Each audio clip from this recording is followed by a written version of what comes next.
How is everybody today? Good, good. All right, I actually was able to get one of the hot dogs there, so I feel full and I'm ready to go. I'm not going to get cranky because I didn't eat, so that's a good thing. So listen, thanks for having me here. I appreciate it very much. It's an honor to be here with you. And how many people start talks by saying that? But it really is. To me, it means a lot because it may not seem like it to you, but to me, it seems like it wasn't that long ago when I was in high school trying to figure out what I wanted to be, what I was going to do. My head was full of dreams, and life doesn't always give you a straight path, right? But you end up going where you need to go with people behind you that care for you, and by God's grace, you get to where you're going to go by working hard and staying focused. So again, just proud of you guys being here, and again, it's an honor, and I hope that I could use this time, about our hour together, to help you understand something, maybe get a little inspired, get some ideas, and maybe look at things in a different perspective, and then kind of go from there. All right? Okay, so my name is Mike Lauzardo, so I'm a professor at the College of Medicine at the University of Florida in Gainesville.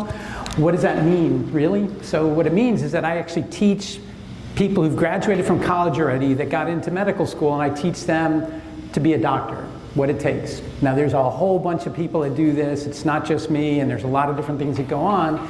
And then also universities do something besides just teach other doctors. They do research, and so that's why one of the slides that you'll see talks about being a scientist and some of the things that we do. And we also do a lot of things for the community. So universities and medical schools do things, a lot of things behind the scenes that you don't always kind of get the idea of.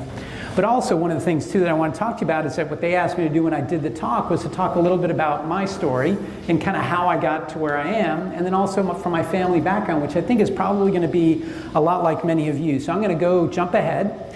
But before I do that, I want to ask you, I kind of assume, but how many people have heard of the word public health before? All right, anybody want to tell me what they think it means? What does public health mean? You were right there, so I saw you first. And never make eye contact. When you make eye contact, that means someone's going to pick you. So what does public health mean to you? Helping people. Helping people. All right, good. Yeah, it is that. It definitely is. Any other ideas? All right, not to put you on the spot, but we're going to talk a little bit about that. It is very much helping people. But what it means is that instead of helping one person, like a doctor does when he or she sees a patient, public health people help the whole community. And many times the community doesn't even know they're being helped. So like, did any of you wake up this morning and say, thank God I didn't get cholera this morning? I guarantee you not one of you did. But the reason why you didn't get cholera is because we have clean water, and you don't have to worry about getting sick when you drink a glass of water in the morning. That's public health. And today, I'm a lung doctor, so I think about lungs and I think about the air that we breathe, and that's what we're going to talk about. So I just took a small example of why public health matters in my own experience, and then we'll talk about why it matters and kind of what some of the things that we do, and then plus, we're going to look at some cool x-rays. So I'm going to jump ahead a little bit, and then kind of just talk about what we're going to go over. So we're going to go over my beginnings, kind of what my family background was, then talk about kind of my education process, where I was. We're going to talk a little bit about medicine, about being a doctor and being a scientist. And then a little bit more about public health. So notice how it's just a group of people, just much like you, and any group of people will be what we refer to as public health. All right, so this is me when I got to visit Cuba for the first time. So my parents are Cuban. I'm first generation, so I was the first in my family to be born in the United States. My parents came as immigrants, were in the US for 10 years before I was born, 6 years before my brother was born, and their family came, and like a lot of, I suspect many of you have backgrounds where your parents came from somewhere else, or you know people who did, and so this is kind of how it starts, and it was kind of the whole American dream, and realized that I had very humble beginnings. My parents didn't have very much, but they never really knew that. They worked hard, they did what they could, and they just worked really hard. They came to New York because there were more jobs at that time than there were in Florida. Florida was a lot smaller. And so when they came to New York, they had me and my brother, and then the rest is sort of history. I moved to Florida when I was 7. And like I said, they didn't have much, but they believed hard work, faith, family, and just pushing education was always going to be a big deal to get a better life, to get the opportunities that they never had. So my mom and dad were very smart, but they never had the opportunity to get past the 6th grade. They never could. Super smart, they taught themselves to read. My mom taught herself how to speak English. She learned how to read and write English on her own. Very smart, but they never had a chance. So that's why getting a chance is always so important. And it's just humbling to me to kind of think that just because my parents took that chance where they barely had a chance to do anything, that I was given the whole opportunity to do almost anything because of the foundation that they gave me and just kind of the opportunities that we have in this country. And so that's why when people talk about opportunity, it's really a big deal. And that's why it's such a crime and a terrible thing to not let somebody do something, to not give them the opportunity to grow and develop and to dream. So to me, that's very, very real. And am I rocking the jacket or what? Is that looking pretty good? I thought, I like my story there, so I thought it was pretty cool. All right. Okay, so a little bit about education. So this is on the day that I graduated med school. And so I went through school. I went to school down in Miami, which is where I grew up. Went to school, then got into the University of Miami. Worked really hard when I got there. Had to work every weekend, every holiday. My parents helped me how I could. My mom had passed away when I was a teenager, so it was just me and my dad and my brother, and I just continued to work really hard because I knew that they loved and cared for me, but there was nothing easy about it. But I realized that it's not just about me, right? There are a lot of people that work really hard, they don't get a chance, but they have others around them. So just remember that it's just, you're not alone. There are people there with you. And if it's just sometimes if your family can't be there, other people will be there for you and it'll help you keep going. So they helped me to the point where I can get into med school and was able to get in. And I did well in high school, but I wasn't really challenged. Again, it was a public school, which is good, but it still had its challenges. But I was never the smartest kid. But I just knew that if I could work hard, I would make up for not being the smartest kid all the time. And by God's grace, I've gotten in and got into med school and then was able to pick a career that allowed me to do public service. So I think public service is kind of what you were thinking of in public health, which it is, but public service means exactly what it sounds like, is that serving the public in some way. So doing something that's not for a private business or doing something on your own kind of private kind of a thing or working for the government, but it's just public service and trying to serve others and finding a way to make that work. So I ended up going to the University of Miami for college and the University of Florida for med school. So that was a Gator through and through. All right, so now about being a doctor and being a scientist. Anybody want to tell me what this is? Chest x-ray, right? Yes. All right, so what's this in the middle? Spine. Right, the white thing. That's the heart. So the spine runs straight down here, so this is the heart. So it's kind of mostly in the middle. We always say that it's always on the left side, which it kind of is, you can see here, but really it's more in the middle, right? So this is going to be the left side and this is the right, so it's just someone standing here like this. And so you see it just as you look through, and it kind of, these are the ribs in the back, and then these are the ribs in the front. And so we're going to look more at x-rays, but I just kind of wanted to give you an idea that what I ended up doing is I ended up being a lung doctor. So you say, why do you become a lung doctor? It seems like a weird thing to pick, right? You know, the reason is that more than anything, what's going to influence you about what you want to do when you go to school, or if you go take a trade, or you open up your own business, or if you do hair. I heard someone say that they like to do hair, or they like fashion. Whatever future you have, what is going to determine what you end up doing many times is going to be a person. You're going to follow someone and say, I want to be like them. So just remember that when you start picking who you hang out with and who you look at and choose as role models, because those are the people who are going to influence you. And that happens for the rest of your life. Not just now, but when you're an old man like me, it goes all the way through. Because when I picked what I wanted to do in medicine, I looked at the doctors that I was working with in medical school, and I looked and I said, I want to be like them. And it just happened to be that they were lung doctors, and there's certain personality types that go into different things, but the bottom line is that you want to be like other people, and then you kind of follow them, and then they mentor you and they help you along. And that's true not just of medicine, but about everything else as well. All right, so one of the things that ended up becoming my area, so in medical schools, you have doctors that become specialists in really specific things. So like you can go to your general doctor and you can go see them about a cold, a sore foot, you had a rash, whatever it is, and you could go see your general doctor. But at universities, a lot of times, where people come from all over to be seen, you have doctors that specialize in one thing. And so for me, my area where I focus, I did lung diseases in general, but my big thing was looking at tuberculosis. Anybody heard of TB or tuberculosis before? All right, what have you heard about it? Any comments, thoughts? And you could read the slide, but anyway, that's kind of cheating, but yes? It's deadly and they stick you with the needle to check for it. Yeah, good thing. We used to stick people with needle. We still do that, but not as much. But it's a deadly disease that's actually spread through the air. And so it sits like, think about the last time you had a cold and somebody in your family got sick 4 or 5 days later. What did they tell you? And said, oh, I just got your cold. But with TB, you could be exposed when you're 5 years old, and then you can get sick 5 years later, 10 years later, 50 years later, you can get sick with TB. And what it does is that it causes kind of like a pneumonia first, and then it eats through your lung, and then can leave a hole in your lung. So what this X-ray is showing right here is a picture me standing here. And what these arrows are, it shows where there's what we call an infiltrator, the pneumonia. So that's the TB growing inside the lung. This person is going to be really, really sick. They're going to feel weak. They will have lost weight. They're going to be coughing the whole time. And then what happens is that when we get an X-ray, we see this, right? What do you think that might be?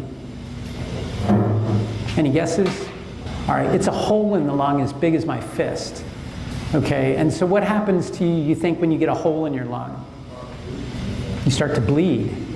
Okay, so you cough up blood. So many times these patients are going to come in and they're just coughing up blood. And not just a little bit, but like blood, like shooting out blood. So it's pretty impressive when they do that.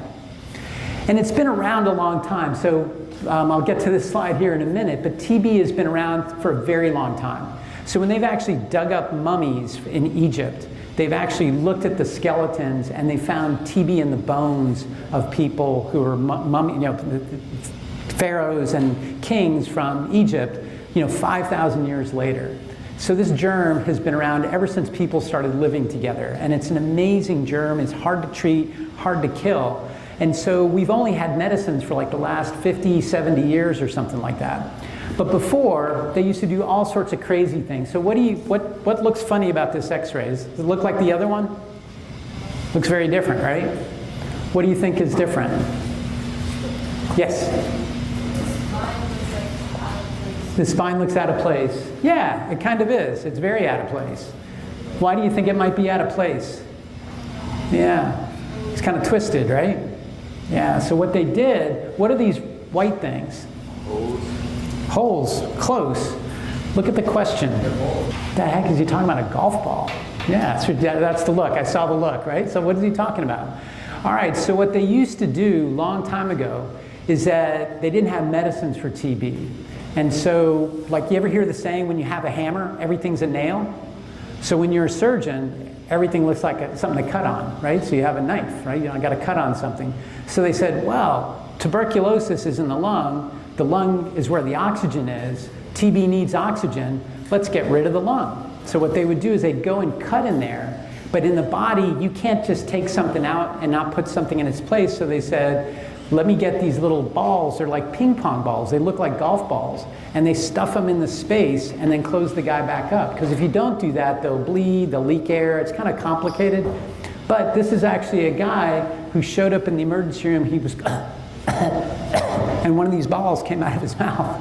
And so he went to the emergency room and has a golf ball in his hand. He goes, I just coughed this up. And so it's just from many years ago, they used to do this surgery where they would take out a few ribs, crush the lung, and then push it in. Yes? Wait, yeah, no, I knew that. I'm just seeing if you guys are awake. Yeah, so that ball kind of got in the air pipes, and then when he coughed, the material's called lucite, but when you look at it, it looks like a ping pong ball or a golf ball. And that's what these round things are. And they actually kind of spread and popped out. So pretty gross, but not most things like that. But I say this because, do you see what they're doing to this guy? You would say, why don't they just give him medicine? Well, they did when we had medicine and when it came back later. But just what do you think about around the world? Do you think we treat people like this today here in the United States? No. We cure 99% of people with TB when they come to us in time. If they don't come to us in time, half of them die. But when they come to us in time, we treat them. But what do you think happens around the world? Not the same thing, right? They die, they get crazy stuff like this done, they don't get access to medicine. So it's just very different with what we have access to and what other people don't have access to around the world. All right. One of the other things too is that you think about, what does this X-ray look like? Looks a little bit different? Yes? Like snow. Looks like snow, exactly. Exactly. So this is something that's called miliary TB, and what that means, it's after this kind of seed that's real common in Africa, and it looks like snow, but what it is, it's the TB germ that's spread all throughout the lung. So this is someone who didn't get treatment, and if you don't treat this guy within the next month, he's going to die. So again, this is what kind of happens, and these people have this. All right, you guys are getting to be experts at this. What do you guys see here? Does it look funny? What looks funny about it? I saw you nod. Don't agree with me. I'm going to pick on you. It's like, Yeah, it's pretty big. Yeah, exactly. And that arrow helps too when you see the arrow, right? What that is, this is what babies look like when they get TB. So they don't get the big holes in their lungs. They get big glands like you get in your neck when you're sick. And then, so babies get these. So again, one of the things that we do when babies get exposed to TB here in this country, we make sure we get them on medicines really fast, because that child will go from running around playing and then getting really, really sick very, very quickly. So I've spent my whole career treating people with TB and other lung diseases, but that's been the main focus of what I do. But tuberculosis is important for public health. And why would you think that? How do you think you spread tuberculosis? Through the air, exactly. And so that kind of gets to the point of what we're talking about. And I'm going to focus mostly on things through the air. What are other things that can happen to you through the air that you'd be worried about that are important? What's that? Viruses, exactly. Yeah. Can you name a couple of viruses that are important? COVID, exactly. Anything else? Flu, exactly, yeah. So flu and COVID are the two most important respiratory viruses, but there's a really, really long list of other ones. COVID is a kind of germ that belongs to a group called coronaviruses. And so there are 4 others that are just like it, not as strong. And the COVID is getting to be like the other 4, but there are hundreds of viruses that we get exposed to that come through the air. What are things that are not infectious that can affect your health through the air? What's the most important thing through the air that can affect your health? Smoking, exactly, 100%. Smoking is the single most important preventable health problem in the United States. So smoking is a really big deal. So that's why we put a lot of effort into getting people to quit smoking, not smoke, and it really causes a whole bunch of problems. All right, so one of the things, kind of talking in detail about public health. So public health is not necessarily just healthcare for the poor. A lot of people, especially in universities, will say, oh, you work in public health, that's healthcare for poor people. No, it's public service, but it's helping everybody. And like I said, when you woke up this morning, you didn't say, hey, thank God I didn't have some really strange disease. That's because public health is working behind the scenes all the time to make sure that the air we breathe is safe and that it's clear, that there are rules and laws about how to keep the air clean. There are rules and laws about where you can smoke, where you shouldn't smoke, how to stop people from smoking, how to prevent infections. You guys are all, old enough to kind of remember what it was like. You guys were probably, in elementary school for COVID, a lot of COVID. And so during that time, all those things were going on. So you couldn't, you had to kind of restrict, you couldn't go to school for some time, you had to wear masks, or all these other things that were going on. That, again, it's kind of we know a little bit more now than we did then, but it was really clear that a lot of those things saved lives, and those are things that we always try to work for. And kind of think about when we look at and think about a doctor, like I said at the beginning, is that taking care of one patient at a time. Public health doctors or public health practice overall are taking care of an entire population, right? So you're doing things that affect everybody at one time, and sometimes very specific groups, right? So you're not going to focus teen pregnancy issues and information on elderly people in nursing homes, right? So you're going to focus on certain populations to do certain things to keep them healthy and safe all the time. All right, so kind of look at this. So let's say this is one of my TB patients, right? So they have a big hole in their lung. And in that hole, there are millions and millions of bacteria. And when that person breathes, guess what happens? All over the place. And so depending on where you are, you can be infected. So what do I do if, let's say you guys say 2 weeks from now, you guys get a call and say, hey, you know that doctor that came and gave you that talk? Talked about TB? Well, he had TB. What do you think that would happen to you guys? What would we do? Go to a different doctor? What's that? Go to a different doctor. Yeah, don't go to me as your doctor. Okay, that's a good answer. Not the one I'm looking for, but that's a good answer. There was another one out here somewhere? Get checked out. I'm sorry? Get checked out. All right, what do you think they're going to do when they check you out? Okay, good. No, that's good. I was just pushing a little bit. Did you have a... Yes? Pray. Pray? Yeah, that's always a good idea. You should be doing that every day anyway. But yeah, you pray. But there's something else that we could do, right? So the other thing that what we normally do when we find out if someone's exposed is that usually an exposure like this, oh, you were going to say something? Quarantine them or something like that? Yeah, good question, but not yet, because remember, TB is really slow.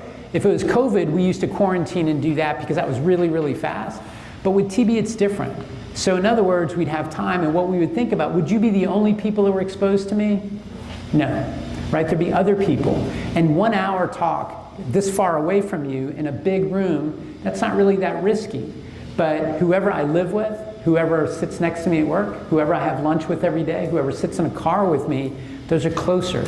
So we actually have a way of doing an investigation where we look and do the circles. And what we do if we find that those people are infected, not sick, we give them medicine to prevent them from getting sick later. So that's what public health does, is we stop the germ from spreading to other people and continuing to get people sick.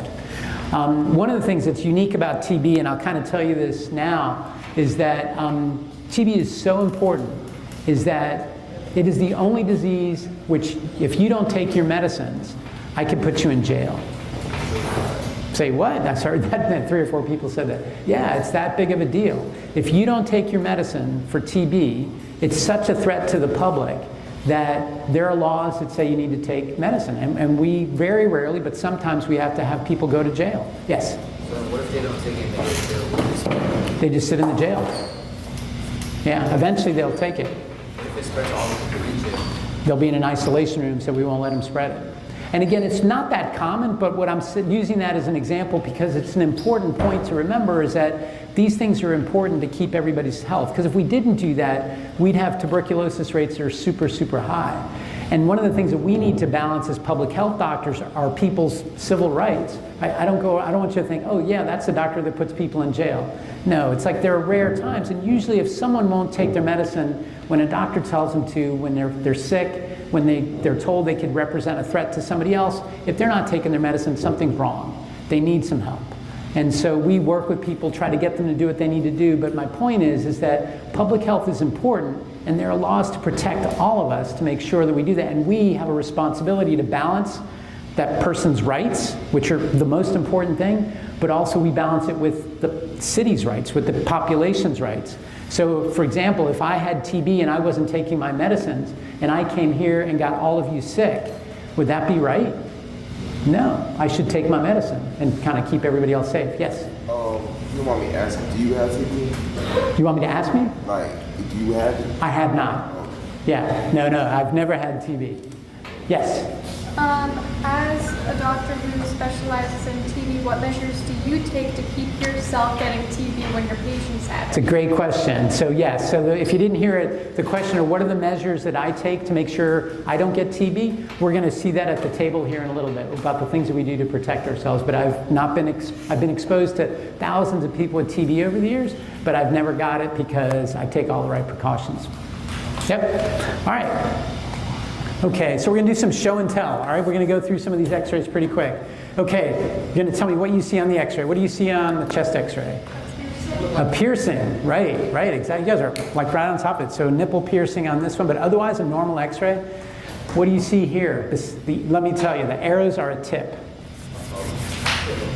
You see what? What's that? Snot. A snot? That's a really big snot if it's a snot. Snots usually don't show up on x-rays. Anything else? Is it kind of round? Like a ball? Looks like a ball, right? Ball. Yeah, it looks like a ball. So it looked like a ball in a hole? All right, so this is a patient that had TB, and they had a cavity, a hole in their lung, literally about the size of my fist, right? Yeah. So yeah, big hole in there. So it's a big hole. So in that hole, fungus got in there, and the fungus just grew and grew and grew and grew, and it became a ball. It's a ball of fungus. So basically, you take it out, it's going to be a ball of fungus, almost worse than like a mushroom. Yes? How do you get a hold of the lung? Because what happens is that your body tries to kill the TB, and when it tries to kill the TB, it's kind of like killing a mosquito with a shotgun. So you just start shooting to try to kill it, and then you damage everything around it. And then it kills the lung, and then you're left with a hole. And then we treat the TB, and then the hole stays, but the TB is gone. Yes? What does the piercing have to do with that? What does the piercing have to do? Nothing. I'm just showing you cool x-rays. Oh. Yeah. It has nothing to do with it at all. And there's going to be some other things that have nothing to do with TB that's showing up. She actually had a piercing in her lung. Yeah, you didn't see? No, it wasn't in the lung. It was on her chest. You didn't see the third? Yeah, we'll look at some other things. What does this look like? How does this look different from the other ones? It looked like inflammation. Looks like what? Looks big, right? I saw you do the hands. That's exactly it. That heart is huge, right? It's about twice the normal size. That's her heart. And her heart, literally, if it was me, it would be this big, right? Why so big? Why it's so big? Because she got TB in her heart. And then that's fluid around the heart. So just imagine the heart sitting in a bag of water. And that water is about that big. And if we stick but when we stick a needle in that to drain the fluid off, that's probably going to be close to a 2-liter Coke bottle. So you're talking just that much fluid is kind of built up. So that happens with TB. Wait, so how do y'all do that without the person like dying or even punching a heart by accident? Yeah, no, so we just go in there. Usually what we'll do to get that fluid out is that you can get to it easier from the front. So you just numb them up and then you just put the needle in. And you actually are sticking a needle in the heart. You're just kind of getting real close and going slow and then taking the fluid out slowly and then pulling back out. The big danger is popping a hole in the lung, and that's what you need to be careful about. All right, what do you guys see here? See what? Yeah, nails in the spine. Spinal rods, exactly. Yeah, this is someone who had really bad scoliosis, and so they just put the rods in there to straighten out their back. And that's really important for some people with scoliosis. Don't do that as much, but it's something that's really important to kind of help get posture right. And bad scoliosis can actually compromise the lungs because you get really tight and then can't breathe right. Okay, what do you guys see here? Everybody got shot one more time. Okay, I hear someone said he got shot. Anybody else think he might have got shot? All right, so I put this here to say this is a TB patient, right? And one of the things about patients with tuberculosis is that they have a lot going on in their life, right? So I just told you about someone who doesn't want to take their medicines. But what if he doesn't want to take his medicines because of all the guy's problems in his life? Tuberculosis, even though it's a life-threatening disease, is problem number 75 out of 100. He can't pay his bills. He got into a fight with his wife. His kids won't talk to him. He lost his job. He has a million problems going on. And so, yeah, mental illness, whatever it might be. But what I'm saying is that this guy has bigger problems than TB because that's shotgun pellets. He got shot with a shotgun. And so many times you don't, and I put this here because if you look at him, you just say, that's my TB patient. But when you look at his x-ray, you realize that you don't know what somebody's going through. Everybody's going through a hard time. Right? And so just kind of respect that and remember that you don't know what somebody's going through. Ooh, what's this? A nail? So a roofer with his nail gun. So he shot himself with his nail gun. So that's kind of a problem, but we can fix that. It's kind of a problem. We can fix that. We got an answer for that. So what do you think happens if you get a nail in the lung? What, you got to take it out, but why take it out? Wait. So he shot himself with a nail gun? Yeah. He kind of went off the wrong way. But what do you think would happen when you get shot in the lung?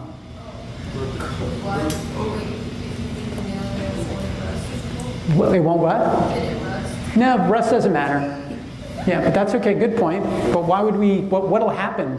Like, internal bleeding, well, we like to say that all bleeding stops eventually, but bleeding is a problem. But that, in a lung like that would probably stop pretty quickly. He'll cough, he'll bleed, but it won't be that bad. The main thing is that with the lungs is think of the lungs as a balloon inside of a box. And if you put a hole in the box, the lung can't open up anymore. Okay? So when you breathe, why do you breathe? You're not pulling air in. Everybody do this. Go. Deep breath. How did that happen? So what happens is you do nothing up here. It's all right here. So your diaphragm pulls down, and what does that do? That's negative pressure. And then there's less pressure inside your lungs, so the air rushes in. And then how do you breathe out? You tighten up the space and increase the pressure to be pressure higher than outside. You push it. If you put a hole in the chest, you can't change the pressure anymore. And so you can't breathe, and that lung collapses and turns into a little like baggie inside of a box, and he can't breathe. And if you leave it there, eventually it'll crush the heart. And that's what kills them. First here, and then I'll come back to you. Yes? You forgot? Oh, okay. All right, yes? Isn't that why when you break a rib, they can't put a cast on it because you can't? It's a good point, but because all that the ribs do is kind of move up and down, it's not moving like a joint, so there's no they'll heal even though you don't put a cast on it. The reason why you put a cast on other bones is so that they stay still enough to heal, but there, it's just breathing and it just hurts like crazy, but doing a cast doesn't help. Yes? So what do you do? What do we do? So there, it's basically, he would have what's called a chest tube put in. So we put a tube in to make the pressure equal, and then depending on if it damaged the lung, you might have to take that part of the lung off, because think about if you cut through a sponge, and you'll see when you see the lung model here in a minute, you can't sew that up. It's not like sewing up the skin. It doesn't stitch really well, so you just have to take out a big part of the lung and then cut it off with, it's this long stapler that looks like pliers, and you go across the lung and you just go and then snap it, and then it cuts it off because then the air won't leak anymore. All right, okay. Now this is a patient, so I'm going to tell you the story. It's crazy. Are you guys ready? So this is somebody who got exposed to tuberculosis, and then they took him to the doctor, and it's a boxer. This guy's a boxer. They take this boxer to the doctor, and the doctor says, I have nothing I could do for you. We need to let you die. We're going to put you down. No medicines for you. What? You thought I was a bad doctor. Come on, I mean, this guy's worse. Did they word it like that? So why'd they say that? They were putting him on hospice. Yeah. No, they just said, no, we're going to, no, actually what they said is we're going to put you to sleep. He didn't die. He didn't die because somebody stepped in to help him. Somebody stepped in to help him. So how did we help him? It's a boxer. You got surgery? No, no surgery. No, we ended up getting medicine. We said, doctor, why did you say you're not going to treat this guy? And the reason why, this is a boxer, it's a dog. This is a dog, a boxer. The dog was a boxer, and then he was actually, his owner was the one who got TB. He took his dog with him to the doctor, and the doctor says, we can't do anything for your dog, you got to put him to sleep. And then we at the health department said, no, we'll give the dog medicine. And so we were able to get him medicine and treated through a vet. So anyway, it's kind of a weird story, but that's actually a dog's x-ray. And you can tell by the ribs, humans don't have that many ribs. All right, so just kind of, yeah. Okay, so this is a breast implant that went bad. In other words, so it's just kind of the silicone inflated with extra fluid, so it's just that surgery that needs to get removed. Okay, all right, this is the final exam. I want you guys to pay close attention to this one. What do you guys see? You see what? A wire. Yep, what else do you see? Scratch marks? Stretch marks? Scratch. Scratch marks? Where do you see scratch marks? Like on those in the middle. These things? Yeah, I'll tell you, that's a great point, great observation. Those are wires, because when you do surgery on the heart, you crack the chest open through the middle bone, so feel your chest right here. You actually get a jigsaw, and you just go zzz, and you cut it open, a bone saw, and then you pull it apart, and then you open the chest like this. And then it doesn't heal unless when you bring it together, you got to get the bone and then put wires through the bone so that it stays together. And then these twists is that you actually sit there and twist the wires to tighten up the chest. And so basically it's almost like a hood of a car. You go, and then it stops. And when you see these wires, that means somebody had their chest cracked open and they did heart surgery. So that's why I talked about that. I was like, it's like this. Well, go ahead and say, no, you just said it. Go ahead, say what you were going to say. It's this, the heart is like that, what? It's on the wrong side? Boom, you just graduated. Okay, so let me tell you, this is a pacemaker, right? So this pacemaker's got the wires in the heart. What does a pacemaker do? It keeps your heart beating.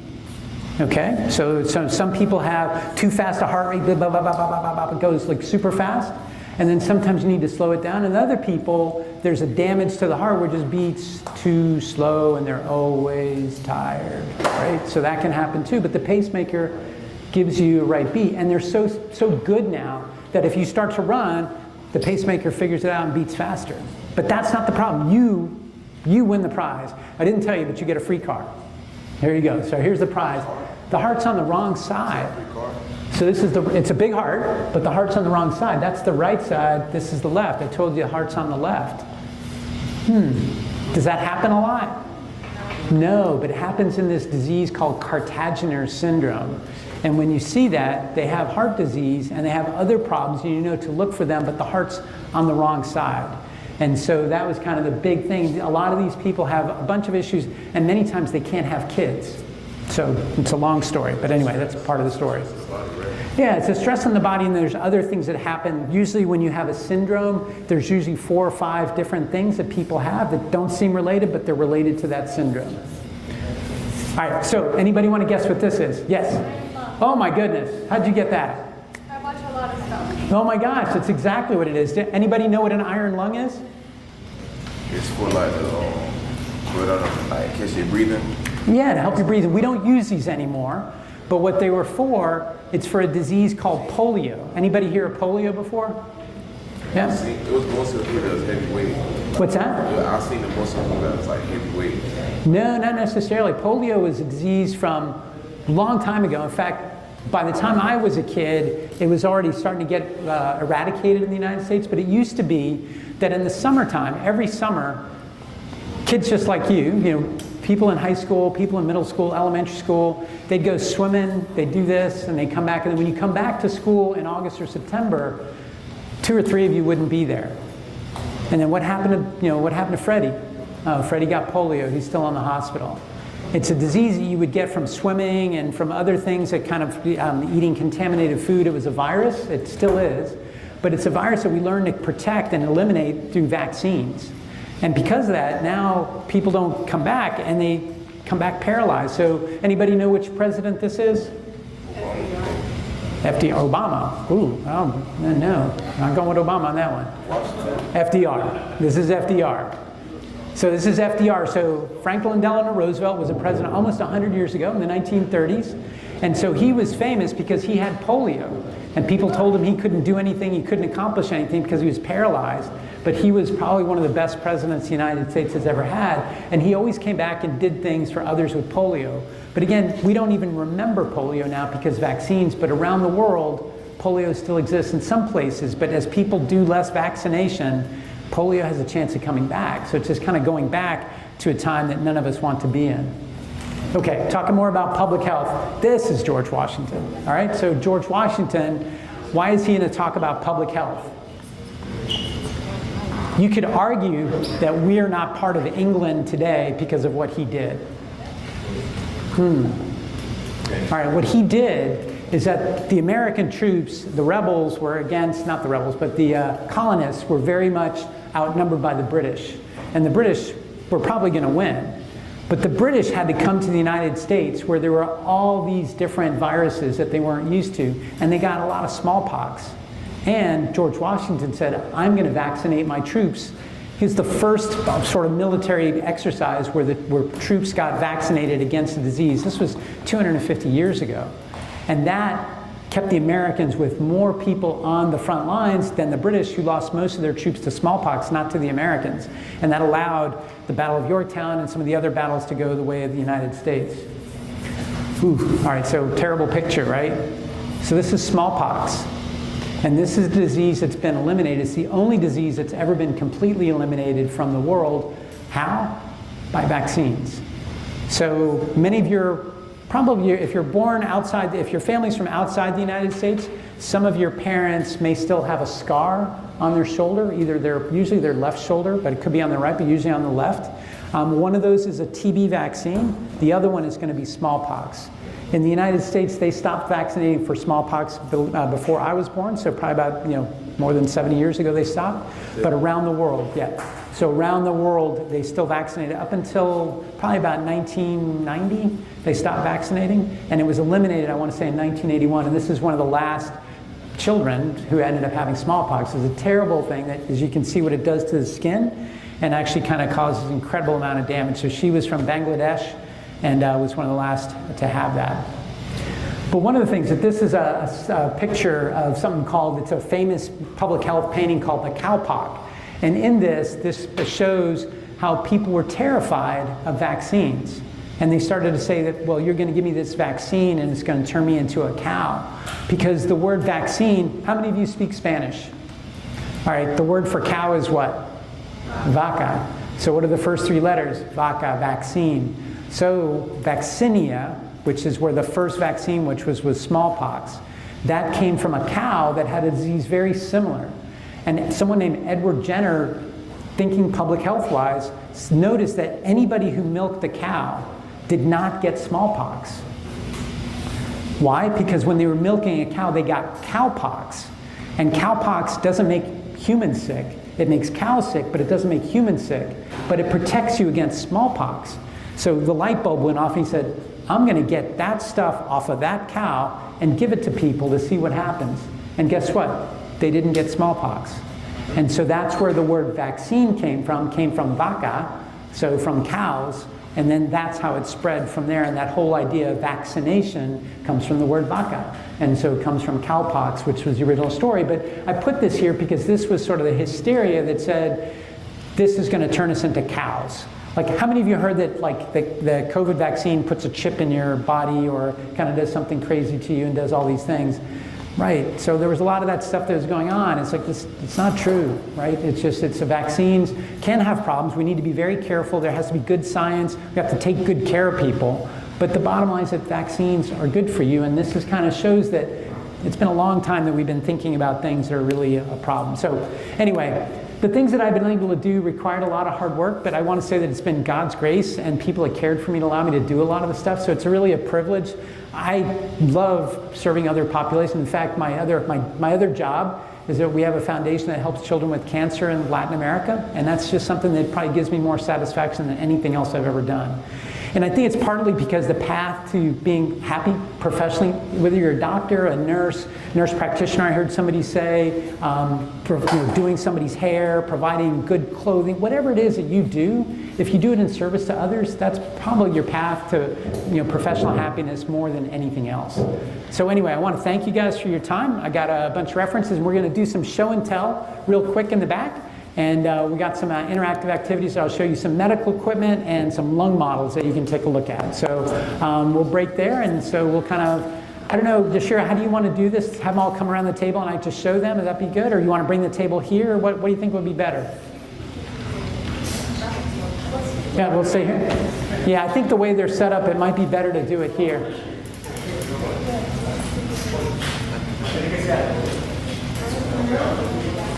Para arriba. Okay, so while they're doing that, does anybody, who here wants to go into a medical field? Anybody? A handful? Kind of? Nursing, that's definitely medical. Are you kidding me? Yes, you do too? What are you interested in? I'm sorry? Nursing as well. Cool. Do you have an area of nursing that you would like? You think you would like? ER. Cool. That's super exciting and some great stories there. Okay, all right, so we're going to try to do multiple things at one time, and then you guys just kind of listen. But anybody ever hear lungs before or listen to each other? All right. So what I want you to do is that whoever wants to listen to your buddy, or listen to yourself, I'm going to pass these around. So you just wipe them off with these alcohol swabs, and you can just put them in your ears and just listen. So this is the hearing side, as you might guess. Put them in your ears with these pointing forward, and then as I'm describing this, you guys can kind of go through if you'd like. So I'm going to start here. Whoever wants to, if you don't want to do it, you can pass it along. How do you do it? Yeah, I'll show you. All right, real quick. So basically, I've got all these things on my head, so it's hard. So basically, you just put them in your ears, and then just, you'll listen to the heart. The best place to listen to the heart is going to be here, and then right here. And then in the back is the best place to listen to lungs. So just have them deep breath in, and nothing through the mouth like I did, just deep breath. Okay? All right, cool. And just pass that around. All right, so somebody asked me, how did I not get TB? You can pass these around. I get one myself too? You get one yourself, yeah. I got a few. I'm going to keep one, and you guys can pass them around, and then just see if you don't mind. Can you pass that around the back? It's red. I don't know. And then so basically these are what are called N95s, right? So these are what we put on to prevent us from getting tuberculosis, right? So when we go into a room where there's a patient with TB, we have to assume that there's TB everywhere in the room. And is it going to hit me like a truck when I walk in? No. But I'm going to have my mask put on before I go in and get that all set. All right, so we'll have you go through that. Now here's another thing. You guys, I'm sure, have seen these kind of masks, right? If I can open this. Have you guys seen these kind of masks? Okay. What do you think these are good for? Viruses, yeah, they are. They protect the others from you. Like if you're sick and you're wearing one, that protects you. So a lot of times when we have a TB patient that we're moving in the hospital to another part of the hospital, we put this on the TB patient and then they can go. And the other thing is that this can protect you. It's better than nothing when you compare it to like when it's COVID or other kind of viruses. So I'm going to pass these around for everybody. You can pass those around. You can grab one and put them on if you like. And the other thing I was going to ask you also, let me do this other piece. And I'm going to need a volunteer. You have any volunteers? There. You want to try to pass those around? Any volunteers? You volunteer? You want to volunteer? All right, you're going to go to the left side of the room. All right. I want you to go ahead and come on over here.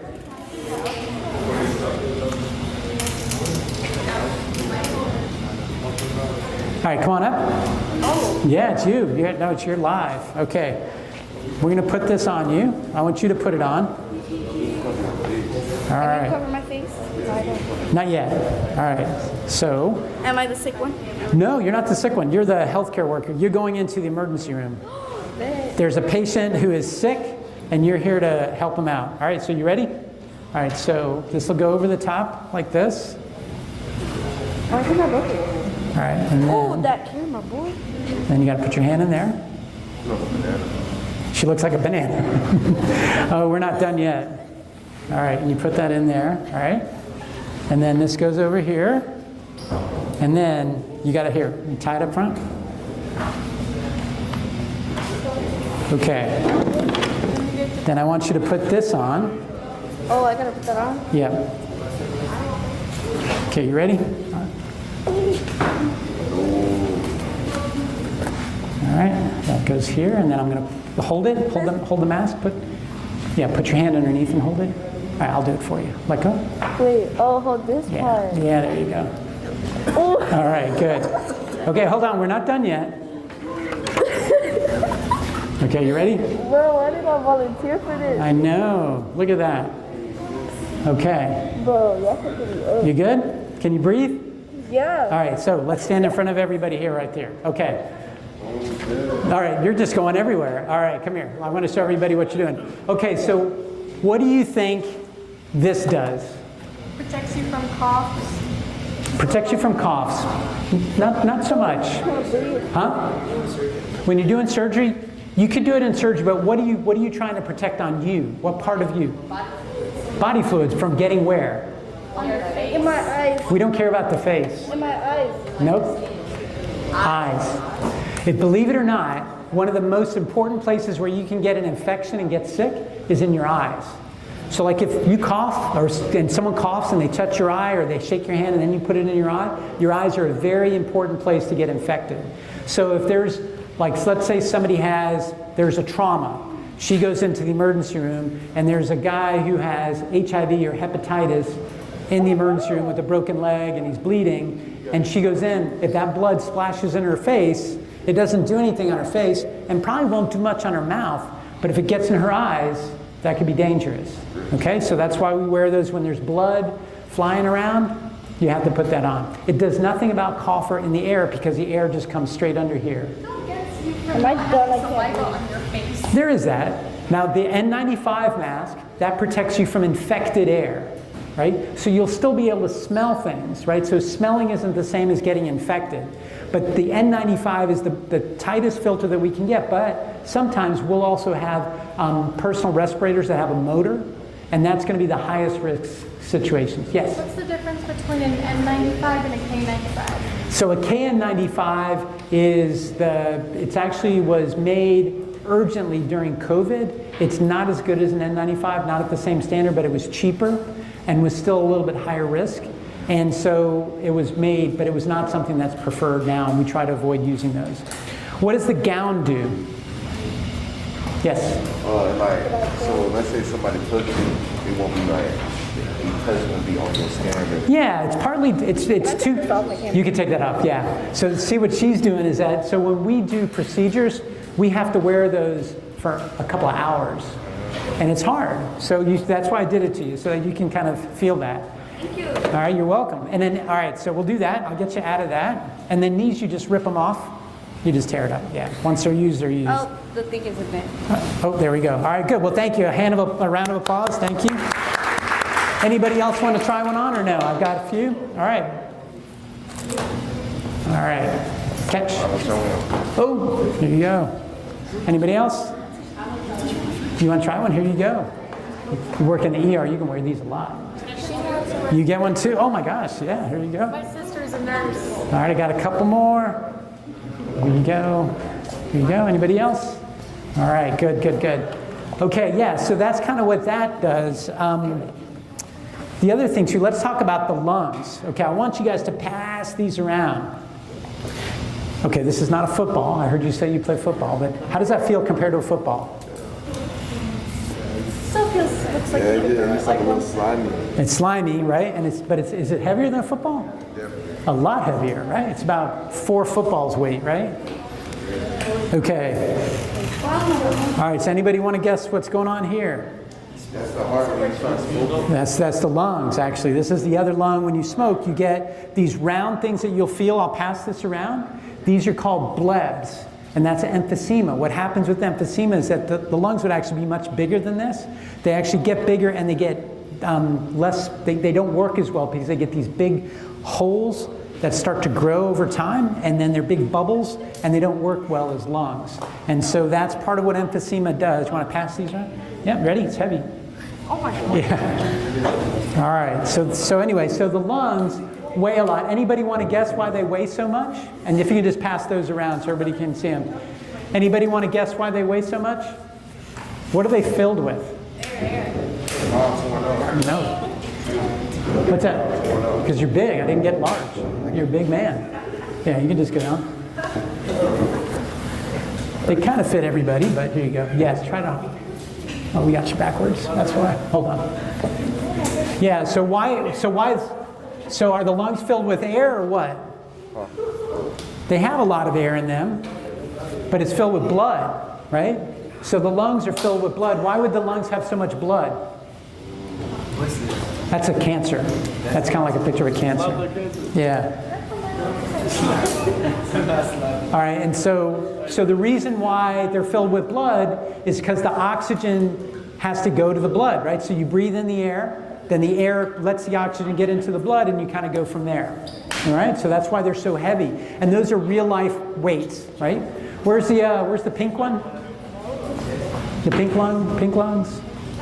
Okay, yeah. Just make sure everybody gets a chance, because guys in the back there haven't got them yet. All right, so just imagine, so when we were doing a lot of the work with COVID, we had to wear these for 8-12 hours a day.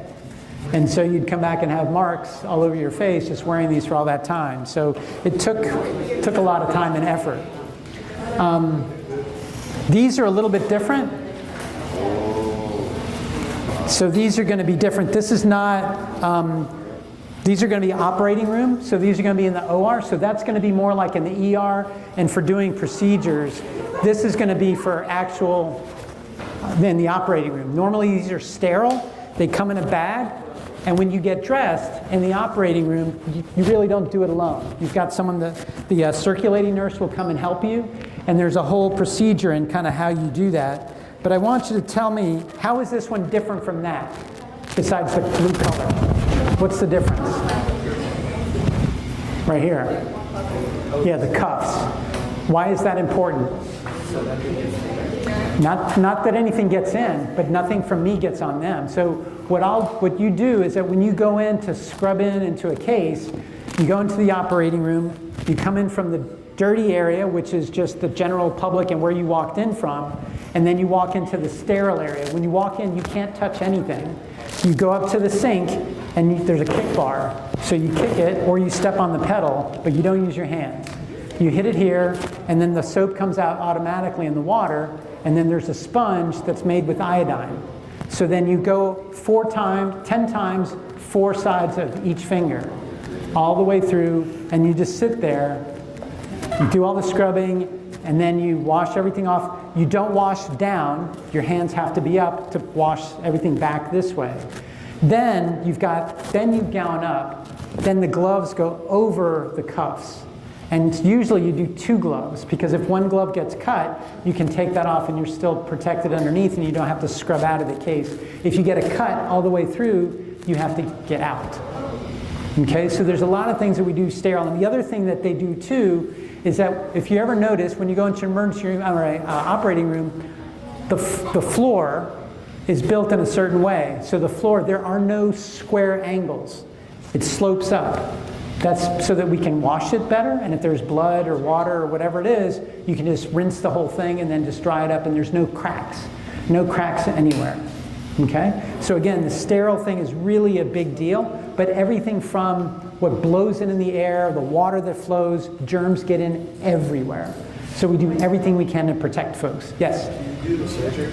Do I do surgery? The only procedures that I do, and I haven't done them in a while, but it's just I do something called bronchoscopy. So we would end up going down into the lung through a long tube that looks a lot like the stethoscope. And then you go all the way down into the lung looking on a video camera. So it's almost like a video game. And you go into all the branches of the lungs, and then we do biopsies. We send a wire in and pull it out. I've helped in surgeries, but I haven't done surgery in a very long time. Where do you put the tube? The tube? Through the nose.